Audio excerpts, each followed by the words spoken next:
तो आज जो हमारा टॉपिक है वो है कार्बोक्सिलिक एसिड। ठीक है, तो कार्बोक्सिलिक एसिड कंपाउंड किन्हें कहते हैं पहले वो जानकारी लेंगे।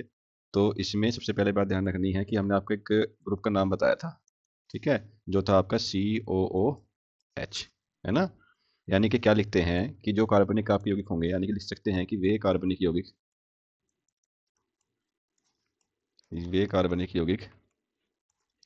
जिनमें COOH, ठीक है, इसको ही बोलते हैं कार्बोक्सिलिक ग्रुप। ठीक है, कार्बोक्सिलिक समूह बोला जाएगा, क्रियात्मक समूह के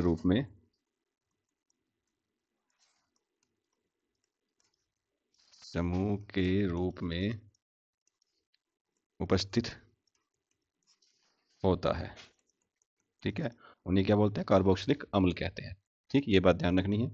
और सबसे कारण जो इंपॉर्टेंट पॉइंट इसके अंदर है, क्वेश्चन आता है यहाँ पे जनरेट होता है कि क्यों, कि COOH, ठीक है, जो है ये ग्रुप समूह अम्लता क्यों होता है।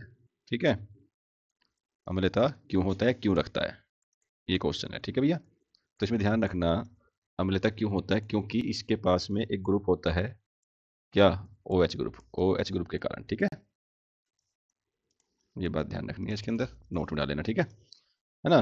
तो इसके कुछ एग्जाम्पल हो सकते हैं, जैसे हम मान के चल रहे हैं कि CH3COOH, इसका एक एग्जाम्पल हो सकता है, या HCOOH ये एग्जाम्पल हो सकता है, या C6H5COOH ये इसका एग्जाम्पल हो सकता है। ठीक है, तो अब वो OH बेस में था, लेकिन इसके अंदर जैसे है ना, देखो, इसमें से जो OH ग्रुप है वो एल्कोहलिक हो जाता है। ठीक है, तो ऑल्कहलिक जो ग्रुप हो जाता है उसमें जो ये बॉन्ड टूट जाता है हाइड्रोजन बॉन्डिंग के कारण, जिस वजह से ये एसिड का रूप देखता है। ठीक है, हाँ। तो अब इसमें आगे चलते हैं, तो IUPAC के नाम पे कैसे करते हैं, जो IUPAC पद्धति हो क्या कहती है। तो लिख सकते हैं IUPAC सिस्टम, बोल सकते हैं इसको, है ना, सिस्टम। इसमें एल्किल एलिकल जो होता है, आपको एलिकल का पता है ना, लिख सकते हैं इसमें एलिकिल कार्बोक्सिलिक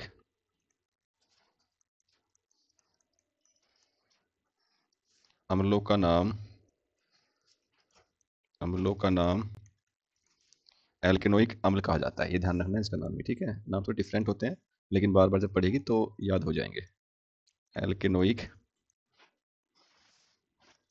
अम्ल दिया जाता है, अम्ल दिया जाता है। ठीक, जैसे कैसे बन सकते हैं, अगर इसको हम इन द एक रिएक्शन के रूप में देखें तो ऐसे लिख सकते हैं कि हमारा एल्केन है। ठीक है, एल्केन में क्या करा हमने, एक रिएक्शन करवाएंगे ओइक एसिड से। जो ये ओइक एसिड है, बताऊँ क्या होता है अभी, ओइक अम्ल से कराएंगे। ठीक है, और साथ में जो मिल जाएगा ये हमारा एल्केनोइक अम्ल मिल जाएगा। ठीक है, ये बात ध्यान रखनी है ना। जैसे कैसे बनेगा, देखो, जैसे हमने बोला HCOOH, इसमें कितने कार्बन है, कार्बन इसके अंदर 1 है ना, कार्बन कितना 1 है, तो क्या आएगा, मैथ आएगा। ठीक है, IUPAC के अकॉर्डिंग। तो क्योंकि COOH ग्रुप लगा हुआ है इसके अंदर, तो इसे बोलेंगे मैथेनोविक मैथेनोविक अम्ल। ठीक है, सेकेंडली हम लेगा CH3COOH, इसके अंदर कितने कार्बन है, 2 कार्बन है। ठीक है, 2 पे क्या आता है, एथ आता है, तो इसको बोलते हैं एथेनोरक, या एथेनोइक बोलते हैं, एथेनोइक अम्ल।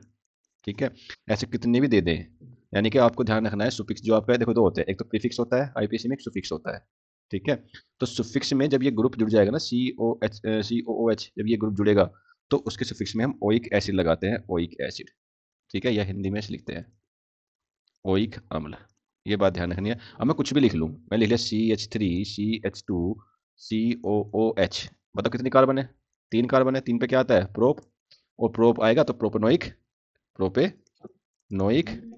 एसिड, यानी कि अम्ल। आई बात समझ में सारी, ऐसे ही ब्यूटेनोइक भी बोल सकते हैं। ठीक है, तो यहाँ तक ये हमारा स्टार्ट हो जाता है कार्बोक्सिलिक एसिड के रूप में। ठीक है, अब इसके कुछ हम भौतिक गुण अगर देखें कि भाई इसके भौतिक गुण क्या हो जाएंगे, कैसे हो जाएंगे, वो बात देखते हैं। तो फर्स्ट इसमें आएगा भौतिक गुण। देखिए इसमें क्वेश्चन कैसे आता है, क्वेश्चन आ सकता है कि कार्बोक्सिलिक अम्ल को बताइए कि क्या होता है, कि भौतिक गुणों की व्याख्या कीजिए, तो साथ में फॉर्मिक अम्ल बनाने की विधि बताइए, कुछ ऐसी चीजें क्वेश्चन आते हैं। ठीक है, तो जैसे भौतिक गुण की बात करें, इसके अंदर भौतिक गुण क्या होंगे, भौतिक गुण इसके, तो सबसे पहले लिख सकते हैं इसके अंदर भौतिक गुणों में पहला कि जितने भी सभी के सभी कार्बोक्सिलिक एसिड, तो कार्बो को हम छोटा लिखेंगे अब, है ना, कार्बोक्सिलिक अम्ल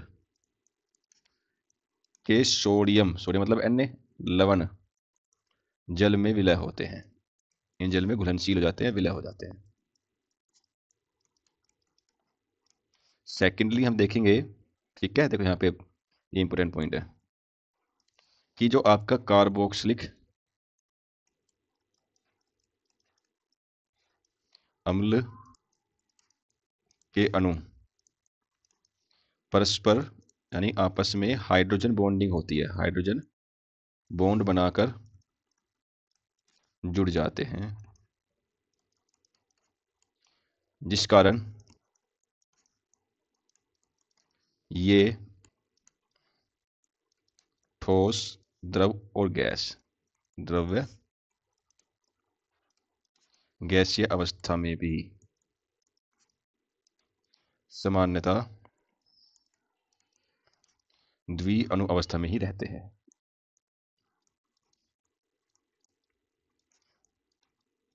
में ही रहते हैं, ठीक है, इतनी बात इसमें ध्यान रखनी है। ओके, अब इसमें एक और चीज़ें हैं, एक और लिख लो कि जो आपका ये एसिड है, मैं इसको अब बोल सकता हूँ COOH, ठीक है, जल में हाइड्रोजन बॉन्डिंग के कारण विलय होता है, ठीक है। कोई क्वेश्चन पूछ सकता है कि बताइए कार्बोक्सिलिक एसिड जल में क्यों विलय है, क्यों घुल जाता है, तो हाइड्रोजन बॉन्डिंग के कारण। ओके, ये बात ध्यान रखनी है, ठीक है, आगे चले। तो ये तो भौतिक गुण से हम बाद में करने थे, हमने पहले कर लिए, कोई दिक्कत नहीं है। अब हमें ये बनता कैसे है ये बात करनी है, ठीक है। तो बनाने की विधि कर लेते हैं इसकी, बनाने की विधि। तो सबसे पहले हम लेंगे इसमें कि किस किस चीज़ से बनता है, तो हम पहले बता देंगे भाई अल्कोहल से बना लो। ले लो, चलो पहले से लिख लो कि अल्कोहल, एल्डिहाइड जो हम पढ़ के आ चुके हैं अभी तक उन सबसे बनेगा, तथा कीटोन के ऑक्सीकरण द्वारा, ऑक्सीकरण द्वारा कैसे बनेगा भाई, अच्छा बता मुझे, अल्कोहल क्या होता है, अल्कोहल आप पे ये तो होता है RCH2OH, ये तो अल्कोहल है। अगर मैं इसी के अंदर इसका करा दूं ऑक्सीडाइड यानी कि ऑक्सीजन करा दूं, फिर से वही कहानी है, ऑक्सीकरण कराना है, किसकी प्रेजेंस में होगा, K2Cr2O7 प्लस में H2SO4, है ना, अम्लीय पोटेशियम डाइक्रोमेट या H पॉजिटिव मान लो। तो इससे जब जब अल्कोहल का ऑक्सीकरण कराते हैं एक बार, तो हमारा बनता है एल्डिहाइड, पहले आता है एल्डिहाइड, इसी H ग्रुप क्या बन गया, ये क्या आ गया, एल्डिहाइड, ठीक है। अगेन फिर इसका हमने क्या कराया, ऑक्सीकरण, किसकी प्रेजेंस में, K2Cr2O7 की प्रेजेंस में, और H हो गया पॉजिटिव, तो फिर क्या बन जाएगा, RCOOH। आई बात समझ में, देख कैसे, सुन मेरी बात भाई, हमें बनाना क्या है, हमें बनाना है ये, हमें ये लेके आना है, ये ग्रुप लेके आना है, ठीक है। अब ये ग्रुप इजीली हमारा कहाँ से आ सकता है, हमें पता है कि एल्कोहल में OH होता है, एल्डिहाइड में CHO होता है, अगर मैं इसमें एक O जोड़ दूं तो मेरा COH बन जाएगा, नहीं बन जाएगा, है ना। तो हमने क्या किया, इसका पहले ऑक्सीकरण करवाया, इसमें हमने लाके एक O को जोड़ा, H2O को बाहर निकाल दिया यहाँ से एक को, और फिर से O करवा दिया, तो RCOOH बन गया, यही क्या है हमारा, कार्बोक्सिलिक एसिड होता है। आई बात समझ में, ये बात ध्यान रखनी है। इसमें एक चीज नोट रखनी है, चलो बताएंगे बाद में। अच्छा, इसका अगर मैं कुछ एग्जाम्पल लूँ, मैं R की जगह रिप्लेस कर सकता हूँ किसको, CH3 को कर सकता हूँ, C2H5 को कर सकता हूँ, ठीक है, किसी को भी रिप्लेस कर सकता हूँ, उसको कर लेना, ठीक है। चलो अब देखते हैं आगे, एक देखते हैं कीटोन का एक जस्ट जो फॉर्मूला है। हमने क्या करा, पहले कीटोन देखते हैं, कीटोन कैसे बनती है। तो हमने बताया था कि सेकेंडरी अल्कोहल लेनी है कीटोन बनाने के लिए। तो सेकेंडरी अल्कोहल क्या होती है, इस कार्बन से डायरेक्टली दो कार्बन जुड़ जाएंगी, ये कौन सी अल्कोहल है, सेकेंडरी।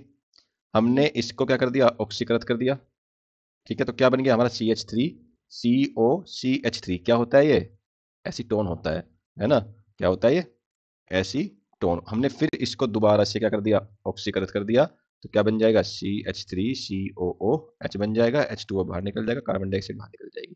तो पता लग गया से, ये क्या है हमारा आपका कार्बोक्सिलिक एसिड है। इसमें एक बात नोट कर लो यहीं पे ही, ठीक है, कि जो आपका HCOOH है, इसका नाम होता है बच्चे आपका फॉर्मिक एसिड, और इसको हम ऑक्सीकरण विधि द्वारा नहीं बना सकते, ऑक्सीकारक विधि द्वारा नहीं बना सकते, विधि द्वारा नहीं बनाया जाता है, बना सकते, ठीक है, ये ध्यान रखना, पूछ सकता है कि कौन सा कार्बोक्सिलिक एसिड ऐसा है जिसको हम ऑक्सीकरण करके नहीं बना सकते, तो क्या है HCOOH वो होता है, और इसका नाम होता है फॉर्मिक एसिड। ठीक है, क्या होता है? Formic acid. चींटी के काटने पे ये एसिड बाहर निकलता है। ठीक है, चलें आगे। दूसरा हम इसको जो है कैसे बना सकते हैं? दूसरा हम इसको ग्रिग्नार्ड अभिकर्मक से बना सकते हैं। ठीक है, ग्रिग्नार्ड अभिकर्मक द्वारा भी बना सकते हैं, अभिकर्मक द्वारा। तो ग्रिग्नार्ड अभिकर्मक कौन सा है? अब तो याद रहना चाहिए हमारा, कौन सा होता है? RMGX। ये होता है ना RMGX, है ना? तो हमने क्या करा, RMGX लिया और इस पे हमने कार्बन डाइऑक्साइड से रिएक्शन करवाई ईथर की प्रेजेंस में। ठीक है, तो हमारा शुरुआत में क्या बनेगा? COO इसमें आके जुड़ जाएगा। ठीक है, यानी कि योगात्मक अभिक्रिया देगा और बनाएगा RMgCOOX। ऐसे भी लिख सकते हैं या ऐसे भी लिख सकते हैं, RCOOMgX। कोई प्रॉब्लम? ठीक है, फिर हमने क्या करा, फिर हमने इसकी रिएक्शन पानी से करा दी, क्योंकि हमें H भी चाहिए ना। H कहाँ से आएगा? पानी से आएगा, है ना? तो हमारा क्या बन जाएगा? ये हमारा बन जाएगा आपका RCOOH बन जाएगा, बाकी का सब बाहर निकल जाएगा, जो कि आपका MgOHX होता है। ठीक है, मेरी बात समझ में? ये भी ध्यान रखना है, इसमें भी नोट कर लो कि इस विधि से भी क्या नहीं बनता? HCOOH नहीं बनता। ठीक है, आगे देखें तो बेंजीन वाला करेंगे नेक्स्ट, जो है बहुत अच्छा है ये। एक लास्ट कर लेते हैं ये, तीसरा। बेंजीन की फिडलक्राफ्ट अभिक्रिया इंपोर्टेंट है बेटा ये। बेंजीन, या सीधे लिखो फिडलक्राफ्ट अभिक्रिया द्वारा, फिडलक्राफ्ट अभिक्रिया द्वारा। फिडलक्राफ्ट रिएक्शन एग्जाम में भी आती है बाय नेम से, तो ये भी ध्यान रखना है ना। अभिक्रिया द्वारा इसमें क्या होता है? बेंजीन ली गई, तो हमने एक बेंजीन ले ली। ठीक है, और इसकी रिएक्शन कार्बन डाइऑक्साइड साथ में एसिड से करा दी, तो हमें क्या चाहिए? कार्बोक्सिलिक। देखो ये CO यहाँ पहुंच जाएगा ना। ठीक है, और H भी यहाँ से ले लेगा। देखो क्या होगा, ये यहाँ पे होता है, यहाँ पे C और H होता है। ठीक है, यहाँ पे C और H होता है ना?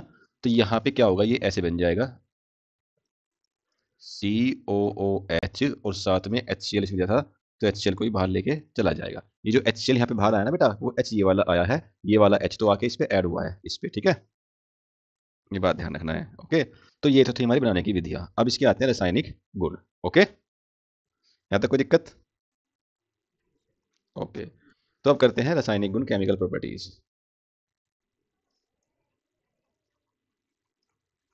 ठीक है, सबसे पहली प्रॉपर्टीज के अंदर जो हम मान लेते हैं कि ये जो हमारे एस्टर होते हैं क्षार से कैसे क्रिया करते हैं। क्षार से क्रिया, क्षार मतलब बेस। ठीक है, क्षार क्या होता है? हमारा क्षार हमारा मोस्टली जिसमें NaOH इस टाइप के होते हैं, है ना? तो क्या करेंगे, हम ले लेंगे भाई। ठीक है, तो हमने RCOOH लिया, NaOH से इसकी रिएक्शन करवाई, तो क्या होगा? ठीक है, तो भाई सिंपल सी बात है, तो यहाँ से टूटेगा, टूटेगा ना। और यहाँ पे ध्यान रखना, COOH में मोस्टली ये H ब्रेक होता है, क्योंकि C, यहाँ देखो, COOH में H पॉजिटिव निकलता है, इस वजह से भी क्या है, ये अम्लीय नेचर का होता है। ठीक है, तो यहाँ से क्या है, ये यहाँ पे टूटेगा दो हिस्सों में, एक Na पॉजिटिव और एक OH नेगेटिव। ये टूटे दो हिस्सों में, RCOO नेगेटिव H पॉजिटिव, तो पॉजिटिव पकड़ लेगा किसको? नेगेटिव को। नेगेटिव किसको पकड़ लेगा? पॉजिटिव को। तो क्या बन जाएगा? Na प्लस में H2O। आई बात समझ में? इसे क्या बोलते हैं? देखो इसमें सोडियम आ गया, तो लिखो सोडियम कार्बोक्सिलेट बोलते हैं इसको। ठीक है, कार्बोक्सिलेट, ये बात ध्यान रखनी है। सेकेंडली हम कुछ भी कर सकते हैं, मान के चलो भाई आपने फॉर्मिक एसिड ले लिया, HCOOH ले लिया, रिएक्शन तो सेम ही रहनी है ना, रिएक्शन तो कुछ नहीं बदलना। भाई Na पकड़ेगा, Na था कि यहाँ भाग जाएगा, तो क्या बन जाएगा? HCOO Na प्लस में H2O निकल जाएगा। कर लोगे? सेकंड हमारा जो रिएक्शन है धातु कार्बोनेट, धातु कार्बोनेट से क्रिया।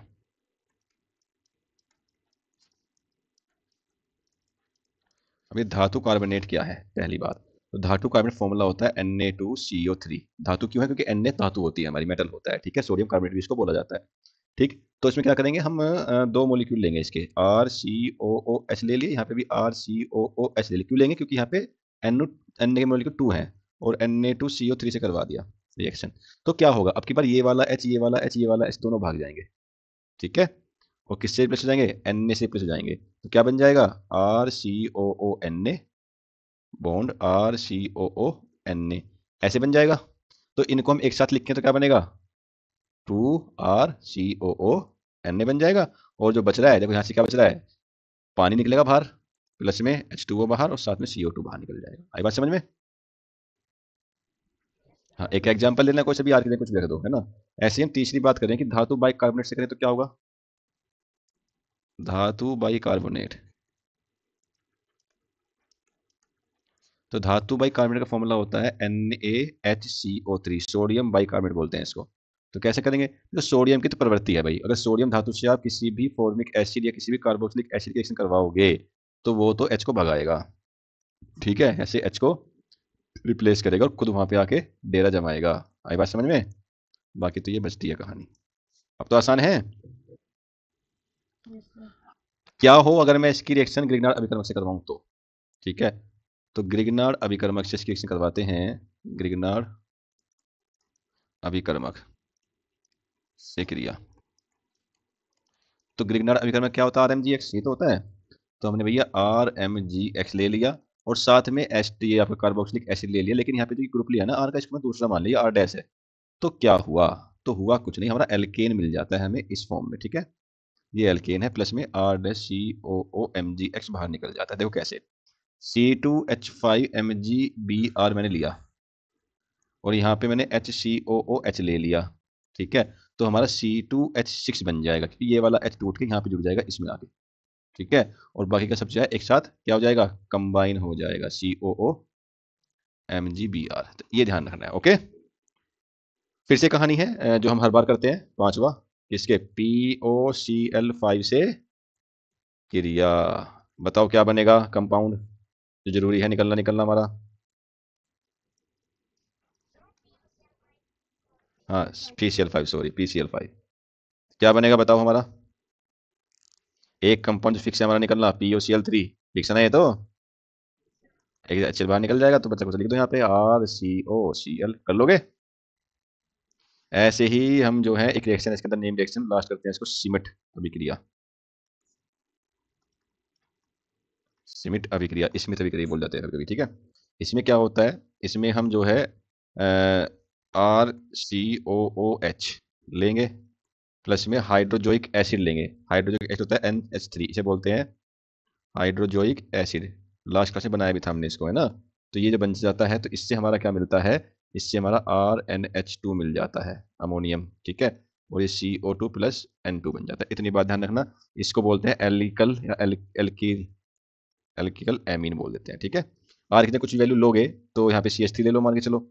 हमने लिया CH3COOH, रिएक्शन करवाई N3H से, तो हमारा यहाँ पे CH3NH2 बन जाएगा, बाकी सब जो कर दो। और इसका जो नाम हो जाएगा CH3 मतलब मैथिल, तो मैथिल एमीन बन जाएगा, ओके। इतनी बात ध्यान रखनी है भाई, इसमें रख लोगे। हाँ, यहाँ तक मतलब कुछ चीज समझ में आई नहीं आई। तो आज जो है हम इस क्लास में इतने रखेंगे, बाकी दो छोटी सी क्लास की रह रही है, फॉर्मिक एसिड करना है और एक एसिड और करना है ना। उसको हम कल करेंगे। तो आज जो हमारा टॉपिक है वो है कार्बोक्सिलिक एसिड, ठीक है।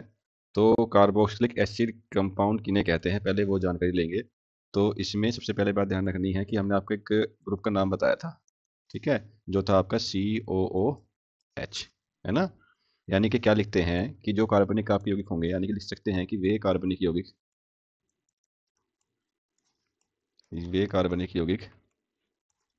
जिनमें COOH, ठीक है, इसको ही बोलते हैं कार्बोक्सिलिक ग्रुप, ठीक है, कार्बोक्सिलिक समूह बोला जाएगा। क्रियात्मक समूह के रूप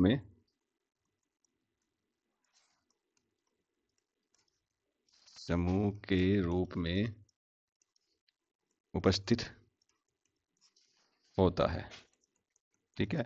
उन्हें क्या बोलते हैं, कार्बोक्सिलिक अम्ल कहते हैं, ठीक, ये बात ध्यान रखनी है। और सबसे कारण जो इंपॉर्टेंट पॉइंट इसके अंदर है, क्वेश्चन आता है यहाँ पे जनरेट होता है कि क्यों, कि COOH, ठीक है, जो है ये ग्रुप समूह अम्लता क्यों होता है, ठीक है, अम्लता क्यों होता है, क्यों रखता है, ये क्वेश्चन है, ठीक है भैया। तो इसमें ध्यान रखना, अम्लता क्यों होता है, क्योंकि इसके पास में एक ग्रुप होता है, क्या, OH ग्रुप, OH ग्रुप के कारण, ठीक है। ये बात ध्यान रखनी है, इसके अंदर नोट में डाल लेना, ठीक है ना। तो इसके कुछ एग्जाम्पल हो सकते हैं, जैसे हम मान के चल रहे हैं कि CH3COOH इसका एक एग्जाम्पल हो सकता है, या HCOOH ये एग्जाम्पल हो सकता है, या C6H5COOH ये इसका एग्जाम्पल हो सकता है, ठीक है। तो अब वो OH बेस में था, लेकिन इसके अंदर जैसे है ना, देखो इसमें से जो OH ग्रुप है वो एल्कोहलिक हो जाता है, ठीक है। तो अल्कोहलिक जो ग्रुप हो जाता है उसमें जो ये बॉन्ड टूट जाता है हाइड्रोजन बॉन्डिंग के कारण, जिस वजह से ये एसिड का रूप देखता है, ठीक है। हाँ, तो अब इसमें आगे चलते हैं, तो IUPAC के नाम पे कैसे करते हैं, जो IUPAC पद्धति हो क्या कहती है। तो लिख सकते हैं IUPAC सिस्टम बोल सकते हैं इसको, है ना, सिस्टम। इसमें एल्किल एलिकल जो होता है, आपको एलिकल का पता है ना, लिख सकते हैं इसमें एलिकिल कार्बोक्सिलिक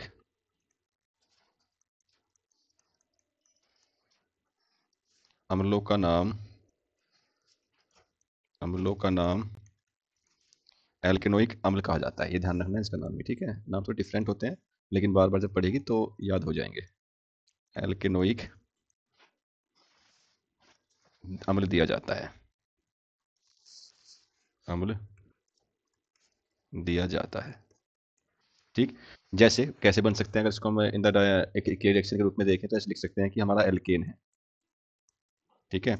एल्केन में क्या करा हमने, एक रिएक्शन करवाएंगे ओइक एसिड से, जो ये ओइक एसिड बताऊँ क्या होता है अभी, ओइक अम्ल से कराएंगे, ठीक है। और साथ में जो मिल जाएगा ये हमारा एल्केनोइक अम्ल मिल जाएगा, ठीक है। ये बात ध्यान रखनी है ना। जैसे कैसे बनेगा, देखो जैसे हमने बोला HCOOH, इसमें कितने कार्बन है, कार्बन इसके अंदर 1 है ना, कार्बन कितना 1 है, तो क्या आएगा, मैथ आएगा, ठीक है, IUPAC के अकॉर्डिंग। तो क्योंकि COOH ग्रुप लगा हुआ है इसके अंदर, तो इसे बोलेंगे मैथेनोविक, मैथेनोविक अम्ल, ठीक है। सेकेंडली हम लेगा CH3COOH, इसके अंदर कितने कार्बन है, 2 कार्बन है, ठीक है। 2 पे क्या आता है, एथा आता है, तो इसको बोलते हैं एथेनोरक, या एथेनोइक बोलते हैं, एथेनोइक अम्ल, ठीक है।